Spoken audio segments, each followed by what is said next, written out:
I had a challenge in the online class that I'm teaching where I was looking for an objective way to assess student work.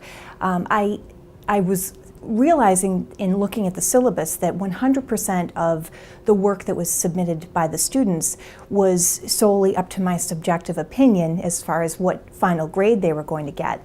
And I wanted to explore alternatives as far as looking at how I could allow them to demonstrate their knowledge beyond just writing essays and discussion board posts.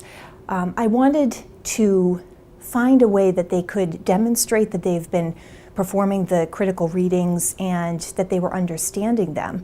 And also, I wanted to make sure that they had an opportunity to demonstrate that they were actually doing the readings.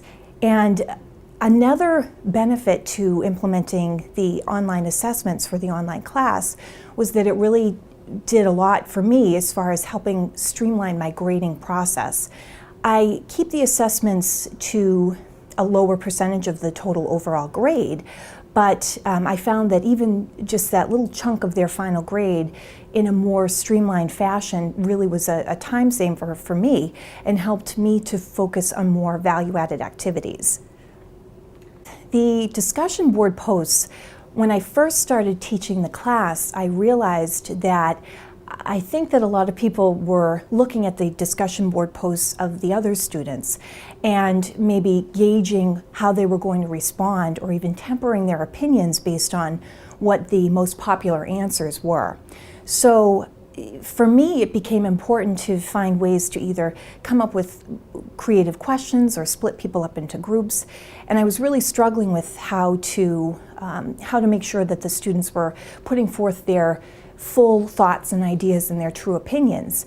So I learned at one of Northeastern's faculty discussion sessions that there's a new feature on Blackboard that allows instructors to set the discussion board posts so that students must post first before they read the posts of their peers. So that forces them to read the discussion board question, think of their own response, and answer honestly and openly, and not have any influence based on the discussion board responses from their peers.